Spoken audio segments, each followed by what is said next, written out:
സാറിന്റെ phone 1 minute തരാൻ പറ്റുമോ? എന്ത് പറ്റി? സാർ അത് അച്ഛനെ വിളിക്കാനാ. എന്റെ ഫോണാണെങ്കിൽ സ്വിച്ച് ഓഫ് ആയിപ്പോയി. താൻ എന്തിനാ ഇങ്ങനെ ടെൻഷനാവുന്നേ? എന്തെങ്കിലും പ്രശ്നമുണ്ടോ?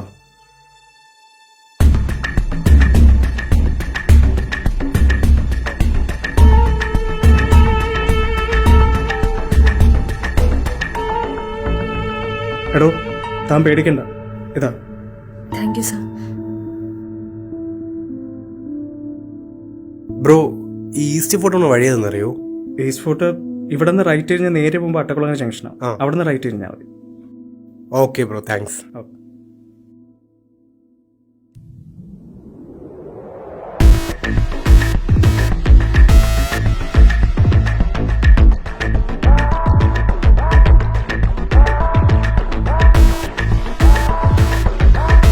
അച്ഛൻ, ഞാൻ ആ ബസ് സ്റ്റോപ്പിന്റെ അവിടെ നിൽക്കുക. അച്ഛൻ ഇപ്പൊ എവിടെയാ? അച്ഛാ, ആ ബസ് സ്റ്റോപ്പല്ലേ അവിടെ? താനിത് എന്ത് പണിയാ കാണിച്ചേ? സാർ, എനിക്ക് ഇവിടുത്തെ സ്ഥലമൊന്നും അറിഞ്ഞൂടാ.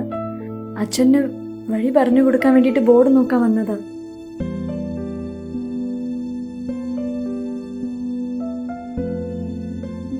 അച്ഛൻ വരുന്നവരെ ഞാനിവിടെ നിൽക്കണോ? വേണ്ട സാർ, അച്ഛൻ എന്താ എത്തി. ശരി സാറേ, ഇത് 2000 ആയി. ആ,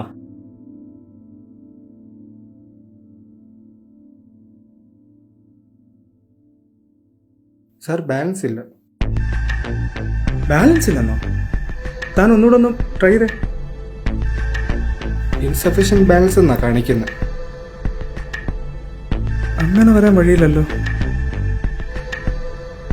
എടാ, നീ നിന്റെ മൊബൈലിലെ ബാലൻസ് ഒന്ന് ചെക്ക് ചെയ്തു. എടാ, മൊബൈലിൽ ബാലൻസ് ചെക്ക് ചെയ്യാന്ന് പറഞ്ഞാൽ ഇന്നലെ രാത്രി മുതൽ നെറ്റ്വർക്ക് കിട്ടണില്ല. അതെന്ത് പറ്റി? ആർക്കറിയാം, എന്തെങ്കിലും നെറ്റ്വർക്ക് പ്രോബ്ലം ആയിരിക്കും. അക്കൗണ്ടിൽ ബാലൻസും ഇല്ല, നെറ്റ്വർക്ക് ഇഷ്യൂ എന്നൊക്കെ പറയുമ്പോൾ. എടാ, എൻ്റെ ഓഫീസിൽ ഒരാൾക്ക് ഇതുപോലൊരു സംഭവം ഉണ്ടായി. പുള്ളിയുടെ സിം ആരോ ക്ലോൺ ചെയ്തിട്ട് അക്കൗണ്ടിലെ മൊത്തം പൈസയും പോയി. നീ നിന്റെ മൊബൈൽ പരിചയമില്ലാത്ത ആർക്കെങ്കിലും കൊടുത്തായിരുന്നു?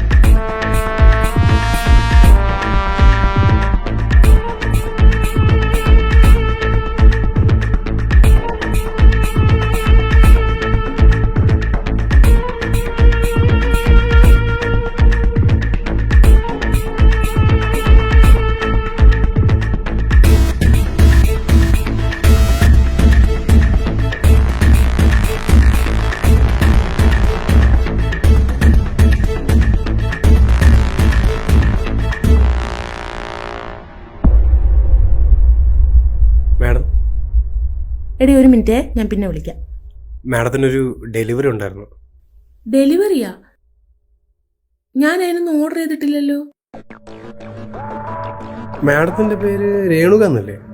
ഈ പേരിലാണല്ലോ ഡെലിവറി വന്നത്. അനിയ, പേരൊക്കെ ശരി തന്നെയാ, പക്ഷെ ഞാനൊന്നും വാങ്ങിച്ചിട്ടില്ല. നീ ഒരു കാര്യം ചെയ്യ്, ഇത് കൊണ്ടുപോ. അയ്യോ മാഡം, ഇതെനിക്കങ്ങനെ തിരിച്ചു കൊണ്ടാൻ പറ്റില്ല. ഇത് 3400 ഓർഡറാണേ. ഷെടാ, എന്നും പറഞ്ഞ് ഞാൻ ഓർഡർ ചെയ്തിട്ടില്ലാത്ത സാധനം ഞാൻ എന്തിനു വാങ്ങണോടോ? താൻ മനുഷ്യനെ മെനക്കെടുത്തിക്കാതെ എടുത്തോണ്ട് പോയേ. മാഡത്തിന് അപ്പോൾ ഈ ഓർഡർ വേണ്ടെന്ന് ഉറപ്പാണോ? എങ്കിൽ ഞാൻ ക്യാൻസൽ ചെയ്യട്ടെ? ശരി, ഒന്ന് ക്യാൻസൽ ചെയ്യൂ. ഒരു ക്യാൻസലേഷൻ റിക്വസ്റ്റ് റേസ് ചെയ്തിട്ടുണ്ട്. മാഡത്തിൻ്റെ ഫോണിലോട്ട് ഇപ്പോൾ ഒരു ലിങ്ക് വരും, അത് ഓപ്പൺ ചെയ്ത് ജസ്റ്റ് ഓക്കെ കൊടുത്താൽ മതി. ഒരു OTP ഒന്നല്ലേ? ആ, 3645. ഓക്കെ മാഡം, ക്യാൻസൽ ആയിട്ടുണ്ട്. Thank U.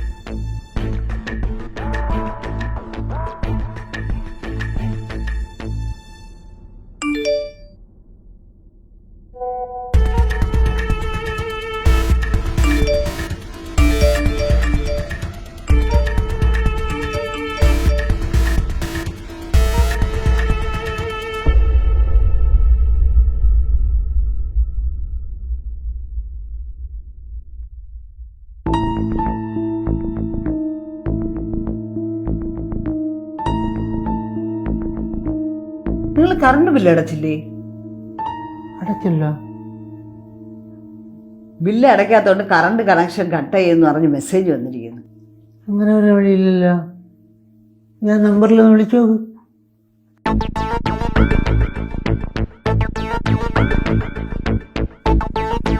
Hello, KCB office. ആ, നിങ്ങളുടെ ഓഫീസിൽ നിന്നേ ഞങ്ങളുടെ കണക്ഷൻ കട്ടാവെന്ന് പറഞ്ഞ് ഒരു മെസ്സേജ് വന്നേ. നമ്മൾ ബില്ലെല്ലാം നേരത്തെ അടച്ചതാണല്ലോ. ഓക്കെ, മാമിൻ്റെ കൺസ്യൂമർ ID ഒന്ന് പറയാവോ?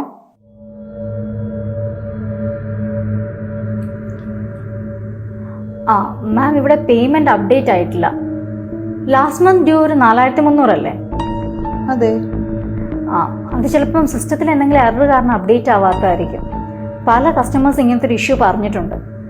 മാം ഒരു കാര്യം ചെയ്യും, ഗൂഗിൾ പ്ലേ സ്റ്റോറിൽ കയറിയിട്ട് ക്വിക്ക് സപ്പോർട്ട് എന്ന് പറഞ്ഞൊരു ആപ്പ് ഉണ്ട്. മാം അതൊന്ന് ഡൗൺലോഡ് ചെയ്തിട്ട് നിങ്ങൾ പേയ്മെൻറ്റ് ചെയ്യാൻ ഉപയോഗിച്ച കാർഡിൻ്റെ ഡീറ്റെയിൽസ് ഇല്ലേ, അതൊന്ന് ഫില്ല് ചെയ്ത് കൊടുത്താൽ മതി. ഇവിടെ അപ്പം തന്നെ അപ്ഡേറ്റ് ആയിക്കോളും. ഓക്കെ.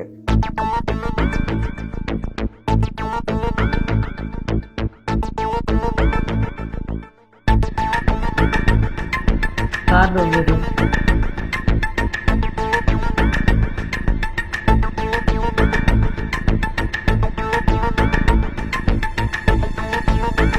കാർഡ് ഡീറ്റെയിൽസ് അപ്ഡേറ്റ് ചെയ്തിട്ടുണ്ടേ. ആ മാം, ഇവിടെ അപ്ഡേറ്റ് ആയിട്ടുണ്ട് പേയ്മെൻറ്റ്. ഓക്കെ.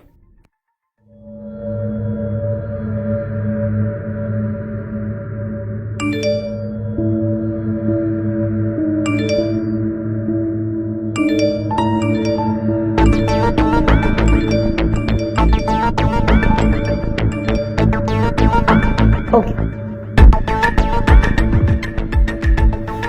എന്തായി? Account full കാലിയാക്കിട്ടു.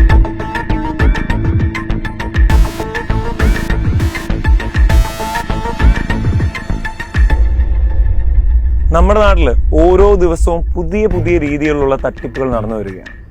ഇന്ത്യ ഡിജിറ്റൽ ട്രാൻസാക്ഷൻസിലോട്ട് മാറുന്ന ഈ കാലഘട്ടത്തിൽ നമ്മുടെ മൊബൈലിന്റെ ആക്സസ് സ്കാമേഴ്സിന് ലഭിച്ചാൽ തന്നെ അവർക്ക് ഈസി ആയിട്ട് നമ്മുടെ പണം തട്ടിയെടുക്കാൻ സാധിക്കും. ഇതിനായി ഇവർ ഉപയോഗിക്കുന്ന പല ടെക്നിക്കുകളിലൊന്നാണ് സിം ക്ലോൺ. നമ്മുടെ സിമ്മിന്റെ എക്സാക്ട് ഐഡന്റിക്കൽ കോപ്പി ഇവർ നിർമ്മിക്കുന്നതിലൂടെ നമ്മുടെ മൊബൈൽ നമ്പറിന്റെ ഫുൾ കൺട്രോൾ ഇവർക്ക് ലഭിക്കുന്നു. അതിനോടൊപ്പം തന്നെ അവർ നമ്മുടെ ഒറിജിനൽ സിം ഡീആക്ടിവേറ്റ് ചെയ്യുകയും ചെയ്യും. പിന്നെ നമുക്ക് വരുന്ന SMS, ബാങ്ക് OTP എന്നിവയൊക്കെ ലഭിക്കുന്നത് ഇവർക്കായിരിക്കും.